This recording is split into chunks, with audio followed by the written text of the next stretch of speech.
Hey everyone, today I want to show you a game I originally stumbled upon on Kickstarter in spring of this year, Warbands Bushido by Russian independent developer Red Union Studios. The Kickstarter campaign wasn't successful, but they kept developing, and after a short closed beta phase, the game now launched on Steam in early access. About time to take a closer look at it. So what exactly is Warbands Bushido? Warbands is a turn-based tactics game set in the Sengoku period of Japan. You're building up your eponymous warband out of dozens of different miniatures, archers, musketeers, warriors, samurai classes, spearmen and many more. All of them with their unique skills and abilities. Combined with your small deck of auto cards, you challenge your enemies on hex-battlefields, try to outmaneuver your opponent's units and crush his warband with a well-timed use of abilities. I apologize in advance for potentially butchering any Japanese names. As you probably immediately noticed when seeing the gameplay, Warbands Bushido has a heavy focus on dice. The strength value of each unit determines how many dice you roll. The results are either a hit or a miss. When attacking an enemy, both units roll their dice, and the one which rolls more hits deals the difference as damage to the opponent's strength. This of course means miniatures get weaker, i.e. roll less dice when getting injured. This basically is the core mechanic. Ranged units are useless in melee, because they always roll just a single die, but can be really deadly to units standing around in the open. It's therefore important to see cover, which reduces the dice the ranged unit is allowed to roll, and outmaneuver the shooter. The result of a battle therefore isn't just pure luck. Sure, you can be really unlucky by rolling a lot of misses, but the correct positioning with the right use of abilities can indeed turn the tide. The ricochet ability of the Teppo Ashigaru, the musketeer for example, deals damage on only to one but two units if he hits. The Tanto Gebuku doubles his dice to 4 but takes 1 damage in return. This allows you to take on bigger enemies with this otherwise weaker unit. Order cards like Enraged give you an additional die, and Hand of Destiny deals 3 damage to a random unit. Best used when the enemy is outnumbering you, of course. To use orders and abilities you need honor points. You start with 10 and can earn more by fighting. You can also surround your opponent's miniatures to reduce the dice the unit is allowed to roll. Learning these basic mechanics as well as knowing the different units with their advantages and drawbacks, the Kanabo Sanzoku for example takes increased damage from ranged units, are as important as regular prayers to the god of dice. It's a game of risk management. Try to reduce your own risk and make the opponent take a risk as often as possible. You want to roll as many dice as possible, preferably without giving the enemy any chance to fight back. Enough about battles though, let's take a closer look at the miniatures themselves. Here you build your warband. The amount of miniatures in your group is limited by your current level. Same goes for the amount of war points, short WP. Each unit has a certain war point value reflecting its strength. Ideally, you want to use up every single point you got. Each miniature has 3 attributes: strength, armor and speed. Strength determines how many dice you roll and how much health the unit has. Armor soaks up damage before the health points are reduced, and speed of course determines how many hexes you can move per turn. In addition, each unit has a set of passive and active skills. After the battle, your miniatures gain experience points and level up.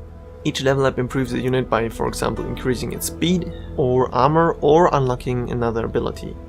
The higher the rarity is, the higher the unit can be leveled up. Common ones have a max level of 3, legendary ones of 6. In addition to the units, your deck of order cards is very important. You can take up to 10 cards into a single battle. It's possible to take 2 copies of the same card, or miniature for that matter, into the fight.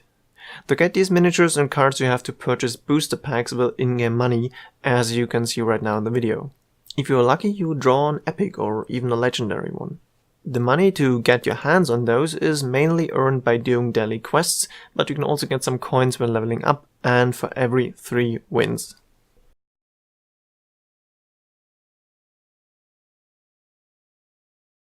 So, after explaining the basics of the game, it's time to talk about another very important aspect, the state of the game and the early access plan of Red Union Studios. Right now, only the multiplayer part, Skirmish, is available. According to the developers, the following features and improvements are supposed to come till the release in, I quote, spring 2017.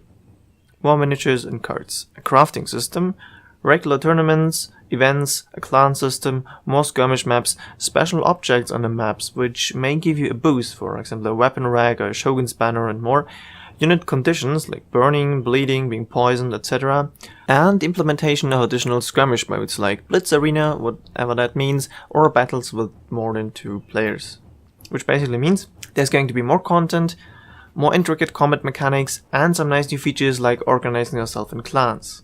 There's no clear info regarding what exactly the crafting system is supposed to be and how it's supposed to work, but from what the developers let slip, it means you will be able to create rarer units and cards by breaking down your so far unused ones, like some popular TCGs already do it.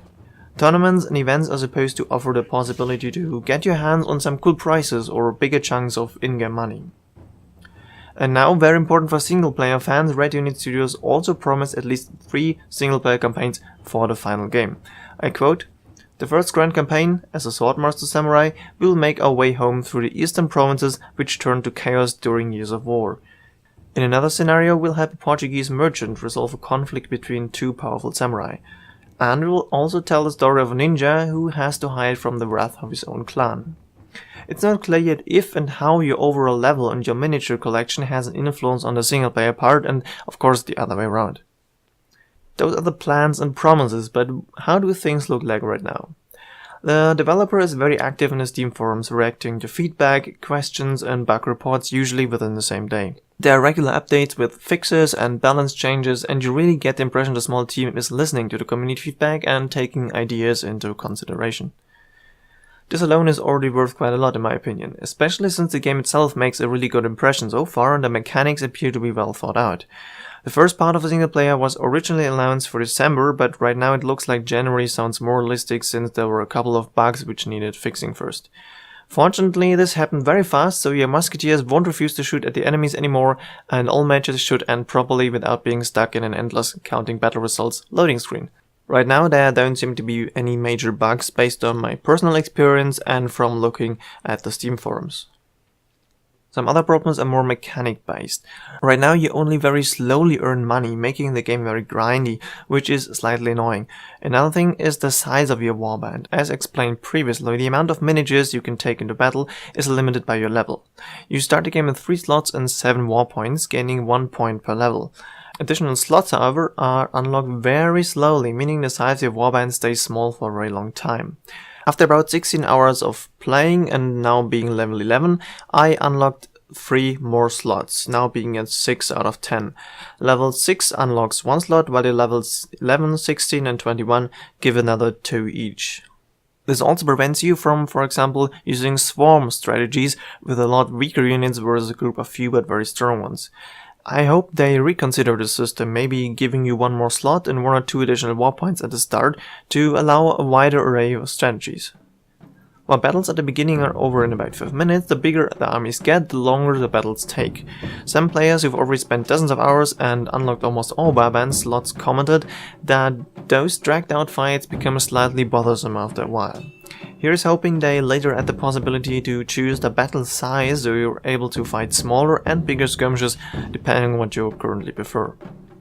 While the sound effects are simple but do their job, the soundtrack, especially in the main menu, becomes repetitive really fast. My suggestion is to simply turn off all sounds and listen to some music while playing.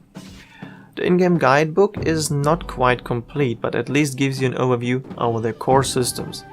The tutorial is a little bit short and fails to explain some mechanics. Both of these things should definitely be improved for the final release.